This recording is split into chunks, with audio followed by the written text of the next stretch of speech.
प्रारब्ध के सभी दर्शकों को राम राम। मेरा नाम है संदीप आर के सिंह और आज हमारे साथ हैं वनीश पीएन शर्मा जी। वनीश जी, बहुत बहुत स्वागत। नमस्कार, प्रणाम। आप सभी को बहुत बहुत नमस्कार। प्रारब्ध के दर्शक अभी तक आपको बस ज्यादातर देखते हैं कि आप लोगों से सवाल पूछते हैं, उनके जवाब जानते हैं और दर्शकों तक पहुंचाते हैं। आज ये मेरा सौभाग्य, मैं आपसे कुछ सवाल पूछूंगा क्योंकि आपने भी काफी जानकारी इकट्ठा कर रखी है सर। और सबसे पहला जो सवाल है, एक तो जो मीन्स हमारा शंभू बॉर्डर पे पंजाब से कुछ लोग आ गए हैं और कुछ एक उन लोग का आपस में ना खेल चल रहा है, खिलवाड़ है। उसको उन लोगों ने आंदोलन का नाम दे दिया है, तो और खासकर किसान आंदोलन का नाम दिया है सर। तो वो तो धीरे धीरे लग रहा है, पता चल रहा है कि ये किसान आंदोलन मतलब ये लोग किसान तो नहीं है, ठीक है, और किसी और रूप में अपनी किसी और डिमांड पे किसान नाम का चोला ओढ़े हुए हैं। पर ये चलिए ठीक है, वो अपने आप को साबित कर रहे हैं वो खालिस्तानी है, पर हो सकता है कुछ खेत हो इनके पास, हो सकता है ये लोग कुछ काम धाम करते हैं, हो सकता है कुछ खेती बाड़ी करते हो। लेकिन आपका ये कहना है कि ये इनमें से एक भी किसान ही नहीं है, ऐसा कैसे कह रहे हैं आप? इसके क्या, नहीं ये संदीप जी, कैसे आप मेरा सब? ये कहना जी नहीं है। मैं बिल्कुल जी। भी ये नहीं कह रहा हूं कि इनमें से एक भी किसान नहीं।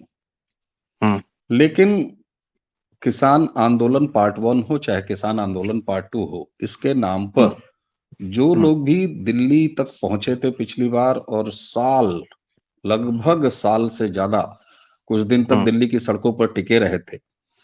हम्म और ये जो किसान पार्ट 2 है, इसमें इस बार जिस तरीके से केवल और केवल पंजाब के लोग दिखाई दे रहे हैं। ध्यान हम्म दीजिएगा, मैं लोग कह रहा हूं, मैं हम्म पंजाब के किसान नहीं कह रहा हूं। पंजाब के हम्म लोग दिखाई दे रहे हैं। बहुत सारे लोग इनको हम्म खालिस्तानी कह रहे हैं।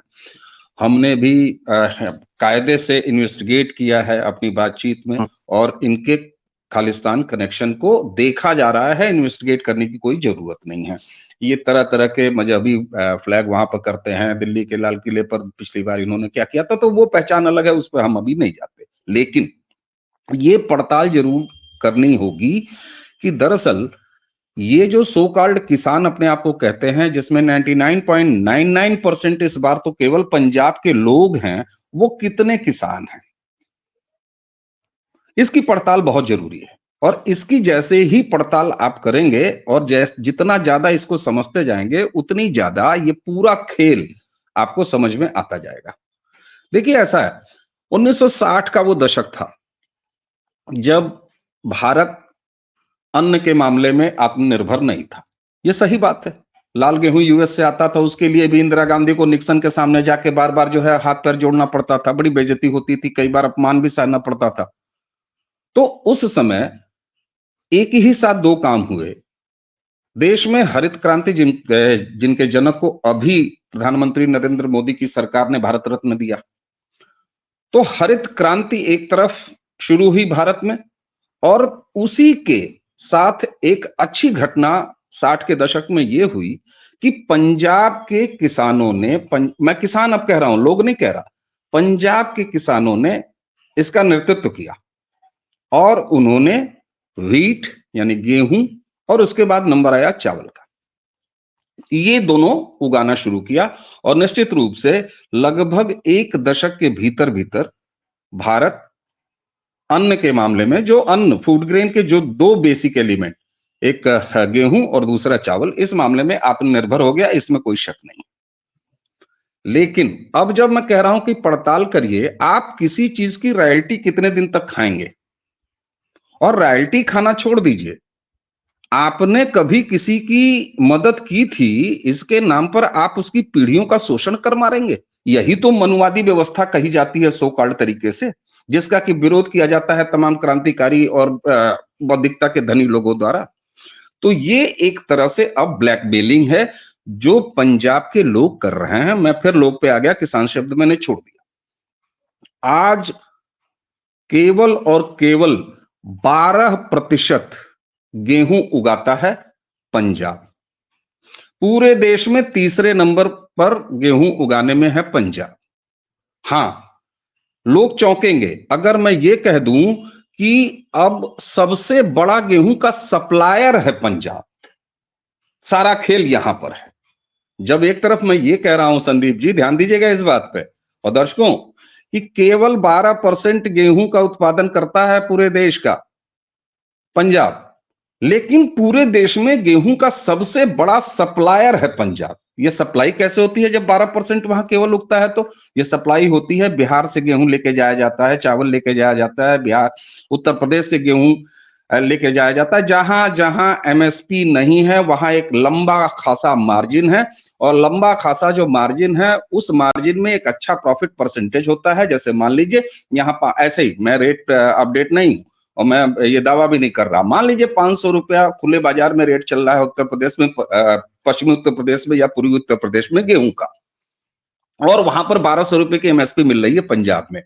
अब साहब यहां अगर 500 पे या 510 रुपए में खरीद कर ली गई और उसके बाद वो सारा गेहूं लेके जाया गया पंजाब और उसको अपना गेहूं कह के एमएसपी पर बेच दिया गया, तो ये सप्लाई है। और यही वजह है कि पंजाब उगाता तो केवल 12% गेहूं है देश का, लेकिन है सबसे बड़ा सप्लायर। अब यहीं पर आ जाती है कि कौन लोग हैं। ये बेसिकली सप्लायर्स हैं, ये मंडी माफियाओं के एजेंट हैं, उनके दलाल हैं। एक पहचान इनकी ये भी है और यही इनकी मूल पहचान है संदीप जी। अब खालिस्तानी एलिमेंट बार बार आ जाता है, ये सवाल अब लोग पूछने लगे हैं कि ऐसा कुछ भी होता है किसान आंदोलन के नाम पर या भीड़ उतरती है तो उसमें ये खालिस्तानी एंगल कहां से आ जाता है? खालिस्तानी एंगल इसलिए आ जाता है कि ये पहले से ही भारत के प्रति नफरत से भरे बैठे हैं, और जब नफरत से भरे बैठे हैं तो राहुल गांधी वाली वो बात याद कीजिए, पूरे देश में केरोसिन फैला हुआ है, तो केरोसिन अगर वाकई फैला हुआ है किसी के पेट में, अतड़ियों में, दिमाग में, तो उसको एक माचिस की तीली दिखा दीजिए तो वो तलवार लहराता हुआ घाघरा पहन के आ जाएगा, बैरिकेड पर नाचेगा, कूदेगा और दुनिया भर के काम करेगा और पोस्टर लहराएगा। तो ये इनका जुड़ाव है। बेसिकली ये किसान आंदोलन नहीं है, सड़क पर उतरने वाले पंजाब के समाज के सारे लोग मंडी के दलालों, आढ़तियों और मंडी माफियाओं के दलाल हैं, क्योंकि पंजाब केवल 12% गेहूं उगाता है और सबसे बड़ा सप्लायर है इस देश में गेहूं का।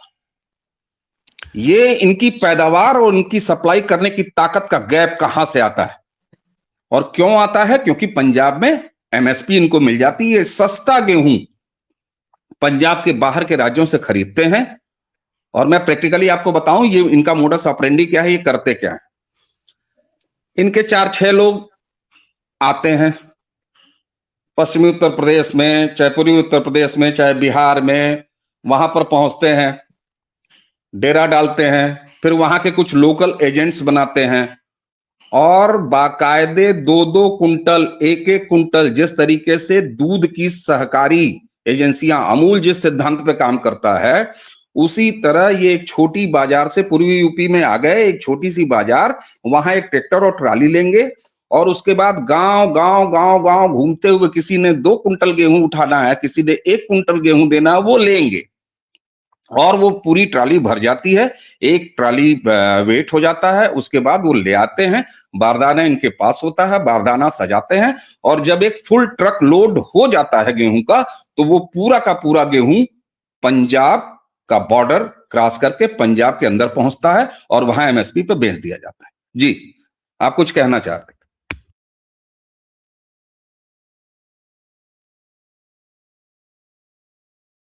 आप म्यूट हैं।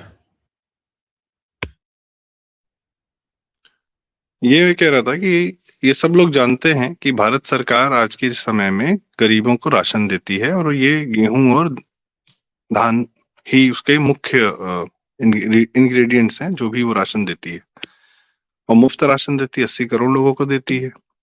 और जाहिर सी बात है ये राशन जो है सरकार जब प्रोक्योर करती है एमएसपी पर, यही राशन ये फ्री में बांटती है। ये सबसे ज्यादा जो जनसंख्या है, ये राशन वहां भी ये बढ़ता तो पूरे देश में है, तो जाहिर सी बात है कि जहां ज्यादा जनसंख्या है वहां ज्यादा बढ़ता होगा, जहां कम जनसंख्या वहां कम बढ़ता होगा। उत्तर प्रदेश, बिहार, मध्य प्रदेश हम लोग के सबसे ज्यादा जनसंख्या वाले राज्य हैं। आप ये कह रहे हैं कि उत्तर प्रदेश, बिहार, मध्य प्रदेश से जो गेहूं लिया जाता है, पंजाब जाता है, वहां से वो केंद्र सरकार को बेचते हैं एमएसपी पर, दलाली करते हैं, बेचते क्या हैं, दलाली करते हैं। यहाँ से कम दाम में खरीदा, वहां ले गए और सरकारी खरीद जो किसान के लिए जो किसान के लिए थी, एमएसपी इज फॉर किसान नॉट फॉर दलाल, पर ये अपने आप को बीच में किसान और सरकार के बीच में दलाली करते हुए जो है ये सरकार को बेचते हैं, मेजर प्रॉफिट रख लेते हैं। और चूंकि वो पैसा फ्री का होता है, मेहनत का नहीं होता है, तो वैसा ही इनका दिमाग भी चलने लगता है, वही हरकतें करते हैं। उस पर हम बाद में आएंगे। तो सर, सरकार यूपी से क्यों नहीं खरीद लेती है? भाई यूपी का किसान दिया गेहूं पंजाब के दलाल को, पंजाब के दलाल ने, भाई आप कह रहे हैं सबसे बड़ा सप्लायर है, तो क्या ये सरकार को नहीं पता है कि किस प्रदेश में कितना गेहूं हो रहा है और वहीं पे एमएसपी की ये कौन सा कानून है कि पंजाब से एमएसपी लिए? पंजाब के पंजाब में जो अन्न दे रहा है वो सरकार सबसे ज्यादा खरीदेगी, 80% शायद खरीदती है पंजाब से, और बाकी स्टेट से नहीं खरीदेगी। ये कौन सी बात है? तो लॉजिक नहीं समझ में आता मुझे, आप थोड़ा सा ज्ञानवर्धन करें सर। ठीक, संदीप जी, कृषि बिल और क्या थे, क्या था कृषि बिल में? वो किसानों के खेती के बिल वापस लिया नरेंद्र मोदी जी ने। उस बिल में क्या था? उस बिल में यही इक्वलिटी अचीव करने का प्रयास था। क्योंकि आप सोचिए, आपने बड़ा अच्छा प्रश्न उठाया। आपने कहा कि साहब यही गेहूं यूपी से चला जाता है पंजाब, और पंजाब में आड़ती उसको ले जाके एमएसपी पे बेच देते हैं, यहाँ सस्ता खरीदते हैं वहां बेच देते हैं। और मजे की बात, फिर पीडीएस यानी पब्लिक डिस्ट्रीब्यूशन सिस्टम में वही गेहूं पंजाब के वेयर हाउसेस से निकल के आता है और वहीं ईस्टर्न यूपी के किसी एक गांव में गरीबों को बांट दिया जाता है। तो आप जरा सोचिए कि इसके ट्रांसपोर्ट में कितना पैसा ऐड हो जाता है, तो कितना वैल्यू एडिशन होता है, यानी कितना महंगा पड़ जाता है। वो बिल्कुल सही बात है। यही इक्वलिटी अचीव करने के लिए फार्मर्स बिल आए थे, जिनका सो कॉल्ड किसान आंदोलन पार्ट 1 में इन्हीं सप्लायरों ने विरोध किया, खालिस्तानियों को अपनी फौज बनाया अराजकता के लिए, और उसको किन्हीं कारणों से मैं आज भी सहमत नहीं हूं कि प्रधानमंत्री जी ने और इस सरकार ने क्यों किसान बिल वापस लिया। मैं आज भी सहमत नहीं हूं, क्योंकि वह किसान बिल देश में इक्वलिटी के लिए था। अब हमने आपको सिर्फ गेहूं का उदाहरण दिया, तो एक सवाल आपके पास आ गया ना कि साहब ऐसा क्यों नहीं होता। अब जरा चावल पे आ जाइए। चावल, पूरे देश के चावल उत्पादन का केवल 10% चावल पैदा करता है पंजाब। जो काम गेहूं में ये करते हैं वही काम चावल में ये करते हैं। चावल के लिए फिर वही सिस्टम इनका होता है। ये ईस्टर्न यूपी, ये तो बिहार के, बिल्कुल बिहार और बंगाल के बॉर्डर तक पहुंच जाते हैं। इनके आड़तिये, इनके एजेंट वहां पहुंच जाते हैं और उसी तरह ये 1-1 कुंटल, 2-2 कुंटल, 3-3 कुंटल धान इकट्ठा करते हैं। जब एक ट्रक लोड हो जाता है तो उसको ले आके पंजाब में हलिंग के लिए गिरा देते हैं, या तो वो सीधे मंडियों में गिरा देते हैं। तो अब देखिए, 60 के दशक में जब ग्रीन रेवोल्यूशन आया, उस समय जरूरत थी, उस समय हमारा जो भारत की स्थिति ये थी, लिविंग कंडीशन ये था कि मुख्य आहार चावल और गेहूं था। लेकिन 90s में, मैं फिर वही श्रेय दूंगा कांग्रेस की सरकार को, स्वर्गीय प्रधानमंत्री भारत रत्न पीवी नरसिम्हा राव को, जब इन्होंने इकोनॉमी ओपन अप की तो कम से कम आम भारतीय की इतनी हैसियत हो गई कि वो तरकारी भी खा सके। और फिर एक चावल, दाल, रोटी और तरकारी का कॉम्बिनेशन बना उसकी थाली में, और धीरे धीरे उसकी निर्भरता कम होती गई चावल और गेहूं पर। तो ऐसे में जो एमएसपी का कॉन्सेप्ट लाया गया था, वो कॉन्सेप्ट धीरे धीरे आगे चल के खत्म हो गया, क्योंकि उसका एक और नुकसान था। नुकसान उस बात इतनी तक नहीं थी कि हम आत्मनिर्भर हो गए थे गेहूं और चावल में। हाँ, शुरू में पंजाब ने लीड किया, नो डाउट। 60s में गेहूं के लिए लीड किया, 70s में राइस के लिए लीड किया, धान के लिए लीड किया। लेकिन एक और खतरनाक बात यह हो रही थी कि आप जब केवल एमएसपी पाने की लालच में पूरे अपने खेतों में केवल गेहूं और चावल ही उगाते रहे, तो एक अनबैलेंस आ गया साहब। अब ये कहते हैं कि हमें एमएसपी चाहिए। एमएसपी इनको बिल्कुल चाहिए, ठीक है, आप एमएसपी ले लीजिए। आपके किसान बिल में यही सारी चीजें थी। लेकिन आज सब्जियों का उत्पादन आप क्यों नहीं करते? आप एग्रीकल्चर में डाइवर्सिफिकेशन क्यों नहीं करते? आप डाइवर्स खेती क्यों नहीं करते? आप उसके लिए क्यों नहीं तैयार होते? और दूसरी चीज एक और बता दूं आपको, आप जिस दिन एमएसपी मांग रहे हैं और एमएसपी की गारंटी अगर आपको मिल जाए, तो क्या फिर एग्रीकल्चर इनकम पर आप टैक्स देना चाहेंगे? क्यों? चौंकिए मत।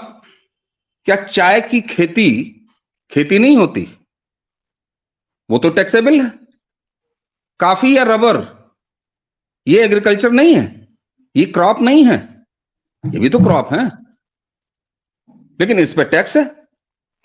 भेड़ पालन, मुर्गी पालन, सुअर पालन, मछली पालन, ये खेती नहीं है, ये क्रॉपिंग नहीं है, लेकिन ये तो टैक्सेबल है। और कल आपसे जब बातचीत हो रही थी, आपने बहुत अच्छा पॉइंट रेस किया था कि अरे नमक की खेती, उसको तो खेती कहते हैं। नमक तो सर हमारे खाने का सबसे जरूरी और वो टैक्सेबल है। ना सिर्फ टेस्ट के लिहाज से, बल्कि हमारे स्वास्थ्य के भी लिहाज से वो टैक्सेबल जरूरी है। कंपोनेंट है जी। वो टैक्सेबल है। अब अगर जी। वो टैक्सेबल है और एक तरफ आप एमएसपी चाहते हैं, एमएसपी की गारंटी चाहते हैं, तो मैं एक काल्पनिक, पहले तो एमएसपी का कोई मतलब ही नहीं। सरकार ने इनको जो प्रपोजल दिया है उसमें यह कहा है कि ये जो आप सप्लायर का काम करते हैं गेहूं और चावल में, इसको छोड़ के आप डाइवर्सिफाई हुई, तो हम बाकी चीजों में आपको सब्सिडी देंगे। बाकी फसलों में दलहन उगाइए, तिलहन उगाइए, उसमें सब्सिडी मिलेगी, क्योंकि वहां प्रमोशन है। एमएसपी का जो कॉन्सेप्ट था कि गेहूं और चावल की खेती को प्रमोट किया जाए, तो एमएसपी दिया गया। आज जरूरत क्या है? आज जरूरत है दलहन, तिलहन, फलों, सब्जियों, कैश क्रॉप, इनको प्रमोट करने की, तो आज वहां एमएसपी होगी। ये आज की जरूरत है। तो दरअसल अगर आप एमएसपी की गारंटी की बात कर रहे हैं, तो एक काल्पनिक स्थिति है। मैं वही एक काल्पनिक स्थिति आपके सामने रख रहा हूं कि चाय, रबर और तमाम ये पोल्ट्री से लेके, इन फिशरीज से लेके सारी चीजों पर इनकम अगर टैक्सेबल है, तो फिर एमएसपी की गारंटी के साथ सरकार बहादुर, किसानों, सप्लायरों, क्या आप टैक्सेबल इनकम के दायरे में आना चाहेंगे? ये दोनों चीजें अलग अलग नहीं चल सकती, ये दोनों चीजें एक साथ चलनी है। क्या इस पर चर्चा नहीं होनी चाहिए? जैसा आपने कहा कि ये सप्लायर्स हैं, ये दलाल हैं और ये दूसरे की मेहनत का खा जाते हैं, क्योंकि एक्चुअली वो पैसा किसान की जेब में जाना चाहिए, दलालों की जेब में नहीं जाना चाहिए। 60-70 के दशक में मंडियां बनाई गई, लोगों को इंसेंटिव दिया गया एमएसपी के रूप में कि आप धान और गेहूं की इस तरीके से खेती करिए, ये बीज लगाइए, इस तरीके से पेस्टिसाइड और इससे क्या बोलते हैं, खाद से आप कार्य करिए, तो उर्वरता बढ़ेगी और हमें तत्काल अन्न ज्यादा मिलेगा। वो शुरुआत के दशक का एक इंसेंटिव ठीक है, चलता है कि सरकार किसी दिशा में एक, भाई सरकार चाहती है कि झांसी में डिफेंस कॉरिडोर बने, तो वहां तक के लिए रोड भी तो सरकार बनाएगी ना, बाद में कंपनीज पहुंचेंगी। बाद में इंसेंटिव दिया सरकार ने कि हमने प्लॉट डेवलप कर दिया है, अब यहाँ पे आइए, अपनी कंपनी स्टेब्लिश करिए। तो इसी तरीके से सरकार जो कार्य कराना चाहती है, जो आवश्यकता होती है समाज की, उसके लिए एक इंसेंटिव शुरुआती डालती है। हाँ, टैक्स हॉलिडे क्यों दिया जाता है? इसीलिए तो दिया जाता है। हाँ, टैक्स एग्जम्पशंस क्यों दिए जाते हैं? इसीलिए दिए जाते हैं, जस्ट टू प्रमोट। जी। लेकिन क्या है कि समाधान जो अपने आप में समस्या बन चुका है, एमएसपी का ये समाधान। दूसरी बात ये कि अब इनकी डिमांड है कि सारी फसलों पर हमको एमएसपी दीजिए, हम खरपतवार उगा दें तो भी हमको एमएसपी दीजिए, और एमएसपी कितनी कि यदि हम 100 रुपया लगा रहे हैं अपने खेत में, तो हमको 150 रुपया चाहिए 50% प्रॉफिट के साथ। 4 महीने में सर कौन सा ऐसा धंधा है जो 4 महीने में प्रॉफिट दे देगा? और मैं अगर ये पूछ रहा हूँ, अगर सरकार ये कर देती है, तो सर हम भी किसान होना चाहेंगे, हमारे भी गांव में खेत है, हम भी चाहेंगे 2-4 बीघा में जो है दिखा दें पर्चे पे किसी प्रकार से कि हमने इसमें 1 लाख रुपया लगाया और 4 महीने बाद हमको जो है 1.5 लाख रुपया सरकार से चाहिए। तब तो पूरा देश किसान हो जाएगा सर, अगर ऐसा तगड़ा इंसेंटिव सरकार देने लगे तो। फिर इन लोग का क्या होगा? मैंने वही बात तो कही साहब, जब मैंने ये कहा कि आप एमएसपी की गारंटी चाहते हैं, तो जिस दिन एमएसपी की गारंटी मिली, अवनीश शर्मा जैसा व्यक्ति अपनी किसान बही को फिर से उस पर से धूल झाड़ेगा। और इतनी कम से कम जमीन बाप दादा छोड़ के गए हैं कि बड़े आराम से हम जो है एक अच्छा खासा आपसे एमएसपी वसूल लिया करेंगे हर साल। हम भी सप्लाई उठा लेंगे। तो ये बात वही तो थी कि आप अगर एमएसपी की गारंटी चाहते हैं तो क्या आप टैक्सेबल इनकम के दायरे में आना चाहेंगे? क्या पसंद है साहब आपको सप्लायर जी? इसलिए संदीप जी, इनकी आइडेंटिटी खालिस्तानियों की थोड़ी कम है। क्योंकि एक चीज जान लीजिए, दो अलग अलग आइडेंटिटीज हैं। सिख आइडेंटिटी अलग है, खालिस्तानी आइडेंटिटी अलग है। जो सिख है वो जरूरी नहीं खालिस्तानी हो, जो खालिस्तानी है वो जरूरी नहीं कि वो सिख हो। बड़ी साफ सी बात। जी। इसलिए स- हम्म। इनके लिए भाड़े के लड़ाके अराजक गुंडे हैं खालिस्तानी, जिसका ये इस्तेमाल करते हैं। बेसिकली इनकी आइडेंटिटी है सप्लाई। ये बात बड़ी आराम से पहचानने जाने की जरूरत होगी। और फिर वही कि भैया, रबर उगाने वाला किसान नहीं है, चाय की पत्ती उगाने वाला किसान नहीं है, सरसों मसाले का उगाने तेल। वाला किसान नहीं है, दलहन और तिलहन उगाने वाला किसान नहीं है। बुंदेलखंड उत्तर प्रदेश का और मध्य प्रदेश का एक बड़ा एरिया बुंदेलखंड बनाता है, बृहद बुंदेलखंड, संयुक्त बुंदेलखंड। बुंदेलखंड की शान हुआ करती थी दलहन। आज एमएसपी के अभाव में दलहन की खेती खत्म हो चुकी है। आपको अफ्रीका में जाके मोदी जी को वहां से दाल उठा के और अवनीश शर्मा और संदीप जी को दाल खिलानी पड़ रही है। इस पर शर्म नहीं आती? आप चिल्लाते हो जी रोटी खानी है और पूरे देश का चावल उठा के एमएसपी पे लाके सप्लायरों को भेजते हो, शर्म नहीं आती तुम्हें? पूरे देश में पर हेक्टेयर का जो एवरेज है खाद इस्तेमाल करने का, आप लोगों ने एक अच्छा वीडियो किया था, सबसे हाई एवरेज है 250 gram urea per hectare. Sir जमीन सर खराब हो चुकी 250 है। Kilo 250 kilo. जमीन की क्वालिटी और पानी जो है ना, बहुत बुरी तो स्थिति में है। कारण क्या है? यही वजह है कि ये अपनी जमीन से उखड़ी हुई मानसिकताएं, पंजाब वाला पाकिस्तान हो चुका ना खत्म, पूरा कन्वर्टेड ना। ये एक लाइन थी, लाइन की वजह से यहां बच गए। तो आज भी ये कसक है। और जमीन से जब आप उखड़ जाते हो तो एक शेर मुझे याद आता है, आपने बोने दरख्तों से समर तो ले लिए। आपने बोंजाई, आपने बोने दरख्तों, छोटे पेड़ों से समर मने फल, आपने बोने दरख्तों से समर तो ले लिए, राहगीरों के लिए परछाइयां कम हो गई। तो साहब, हे सप्लायरों, तुम अन्नदाता नहीं हो, तुम काला बाजारी करने वाले हो, तुम दलाल हो, तुम कमीशन एजेंट हो।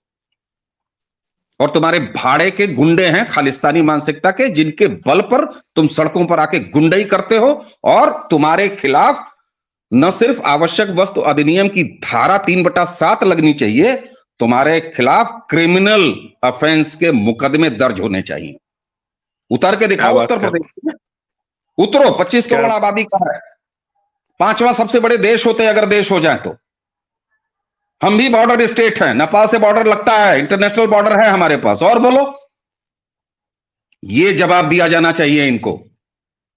और ये सबसे बड़ी जिम्मेदारी बनती है पंजाब के समाज की। और एक चीज मैं बताऊं, हर समाज, हर व्यक्ति इस तेवर का नहीं होता है कि अवनीश शर्मा की तरह और संदीप सिंह की तरह बैठ के वीडियो पे चिल्लाता रहे।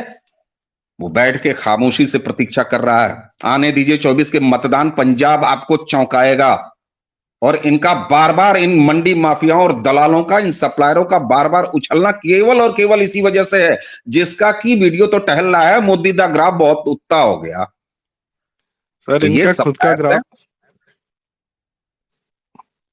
मेरी इनका जो सभी हम्म, से जहां तक ये वीडियो पहुंचे, मेरी अपील है, इन्हें न खालिस्तानी कहिए, इन्हें न सोकल्ड किसान कहिए, इन्हें ना अपाई कहिए, इन्हें ना सपाई कहिए, इन्हें ना भाजपाई कहिए, इन्हें ना कांग्रेसी कहिए, कुछ मत कहिए। ये सप्लायर हैं, इन्हें सप्लायर कहिए। ये पहचान दीजिए, यही इनकी असली पहचान है। ये अपने धंधे के लिए सड़क पर उतर रहे हैं और सरकार को ब्लैकमेल करने का प्रयास कर रहे हैं किसानी के नाम पे। सर ऐसा है कि सरकार एमएसपी दे, हम भी किसान बनेंगे और फिर हम लोग जो है एक चैनल खोलेंगे, प्रारब्ध चौपाल। वहां कृषि दर्शन करेंगे, खेत में बैठ के वहीं से लाइव किया जाएगा। ठीक है, हमारा भी अधिकार बनता है सर, ऐसा थोड़ी है कि अ, हम भी जी जी, खेती किसानी करते हैं, हमको भी एमएसपी चाहिए, हमको हमारा गेहूं काहे नहीं सरकार खरीदेगी भाई, हम आपसे बढ़िया शिकायत, गेहूं उगा के देंगे। जी आपसे आपसे मुझे शिकायत है, ऑन कैमरा में शिकायत दर्ज करा रहा हूँ। अगर आपने पहले ही बता जी दिया होता कि ये प्रश्न आप पूछेंगे, तो मैं अपनी किसान बही कम से कम अपने दूसरे कमरे से लाके अपने पास रख लिया होता और बड़े गर्व से ऐसे लहरा के करता कि हम भी हैं किसान और हम भी बनेंगे किसान। इस देश का महानगरों में रहने वाला हर मध्यम आय वर्ग का, हर मिडिल क्लास, वो मंगल ग्रह से उड़ के नहीं आया है संदीप जी। इन सप्लायरों को इस बात का पता है, एहसास कर लें। हम भी आप किसान के बेटे हैं। दिल्ली, बंबई, कलकत्ता, मद्रास में नौकरी करने वाला जो मीडियम क्लास है, वो उसका गांव आज भी वहां है और गांव में खेती है। तुम्हारी तरह वो सप्लायर नहीं है, इसलिए वो अपनी उस खेती की जो अन्न है उसके साथ वैल्यू एडिशन करता है और कुछ कमाता खाता है। तो तुमने खेत पर खड़े होकर दलाली शुरू कर दी, मिट्टी का सत्यानाश कर रहे हो। क्यों? क्योंकि तुमको तो सारा पैसा उठा के कनाडा भेज देना है और एक दिन खुद उठ के कनाडा चले जाना है। तो सप्लायरों, सर अपने चेहरे शीशे में देखो। ये देश तुम्हें पहचान रहा है और बड़े कायदे से पहचान रहा है। ऐसी स्थिति मत करो कि तुम्हारे खाने के लाले पड़ जाएं। आओ, ये स्थिति से बाज आओ, वरना होगा क्या, जिन किसानों से उठा के तुम पंजाब के बाहर से सप्लाई करने के लिए ले जाते हो, तुम्हारी सेवा करेगा, तुम्हें एक मुट्ठी अन्न नहीं देगा सप्लाई करने के लिए, मर जाओगे भूखों, क्योंकि उगाते नहीं हो। सर ऐसा है कि इन लोगों का ना, ये सप्लायर जो आपने शब्द इस्तेमाल किया, बड़ा सही शब्द इस्तेमाल किया है। ये लोग कुछ और भी बहुत तगड़ा सप्लाई करते हैं। अफगानिस्तान पाकिस्तान से जो इलीगल सब्सटेंसेस आते हैं, ये पूरे अपने प्रदेश में अपने बच्चों को, अपनी यंग जनरेशन को सप्लाई कर करके इन्होंने खूब बर्बाद किया है। अच्छा, उस भाई जो सप्लायर है वो ये भी करेगा, जिसको दलाली करनी है उसके लिए तो सामान सप्लायर, कुछ भी हो, डजंट मैटर, उसको तो सप्लायर 10 रुपए में खरीदा 100 में बेचा। जी, धंधे से जो सप्लायर होगा वो रोज सुबह उठेगा, देखेगा आज बाजार में किसकी मांग है, हाँ मैन पावर की मांग है, तो वीजा लगा के पूरे घर को कनाडा भेज देगा। ड्रग्स की डिमांड है, वो तो हमेशा रहती है, तो उसको सप्लाई कर देगा। उसी अंदाज में वो गेहूं सप्लाई कर रहा है, उसी अंदाज में वो चावल सप्लाई कर रहा है, धान सप्लाई कर रहा है। हाँ, और दूसरी बात ये कि ये लोग जो है नेक्स्ट लेवल पॉल्यूटर्स हैं सर। अगर पॉल्यूशन करने में किसी का सबसे ज्यादा योगदान है तो इसमें इन्होंने पॉल्यूशन की तो जबरदस्त खेती कर रखी है सर। पानी बर्बाद कर दिया है, पानी पॉल्यूटेड है पूरी तरीके से, मेरे पास वाटर टेस्ट रिपोर्ट्स भी हैं वहां की। इस जमीन तो वीडियो बर्बाद कर दी है। में आपने जो बाबा रामदास जी के साथ वो डिटेल वीडियो किया था, दर्शकों ने बहुत अच्छे तरह से उसे देखा है। इस वीडियो के डिस्क्रिप्शन में भी दर्शकों वो वीडियो रहेगा, किस तरीके से इन्होंने पंजाब की जमीन, आबो हवा, पानी को बर्बाद किया है। इस पर संदीप जी और बाबा रामदास जी का एक वीडियो, उसको जरूर देखिएगा। और रही सही कसर जो हवा का पोल्यूशन होता है, वो ये पराली जला के करते हैं, जो कि पूरा पूर्वांचल बिहार नहीं करता है। जो जहाँ सबसे ज्यादा धान होता है वो पराली वगैरह नहीं जलाता है, पुआल नहीं जलाता, यूज करता है, इस्तेमाल करता है। उसके 100 इस्तेमाल इनको बताए जा रहे हैं। खैर, और भाई इसमें एक मैटर और है सर कि ये लोग जो है ना, एक होता है जैसा अन्न वैसा मन। तो चूंकि ये सप्लायर दलाली का पैसा खा रहे हैं, तो इस इनके आत्मा में, चरित्र में, इनके पूरी जनरेशन्स में या समहाउ कहीं अंदर पैवस्त हो गया है वो फ्री का पैसा। और जब सरकार किसान कानून लाके उसी पैसे को बराबर हर किसान तक पहुंचाने वाली थी, सो मच सो दैट कि पंजाब के किसान, सरकार ने कहा कि भाई किसानों का कम से कम खेती, किस किसान की कितनी खेती है उसकी हमको कागज की डिटेल दे दो, तो हम उनके अकाउंट में पैसा डाल दें। उससे भी इनको तकलीफ थी कि नहीं नहीं नहीं नहीं, पैसा आड़तिया को दोगे और आड़तिया किसान को देगा। तो ये बैठे हैं कई लोगों की जिंदगी पे रोड़ा बन के, लेकिन ये हटा दिए जाएंगे, ये भी तय है, और हटा दिया, ऑलमोस्ट गया है। और अब जनता, अब ये पंजाब की जनता की जिम्मेदारी है कि इनको हटाए वो और इनको अपने जीवन से हटाए, समाज से हटाए, और इनको कोई अहमियत ना दे। तो इसके साथ ही हम आज का वीडियो यहाँ समाप्त करते हैं, और उम्मीद करते हैं दर्शकों को ये वीडियो पसंद आया होगा।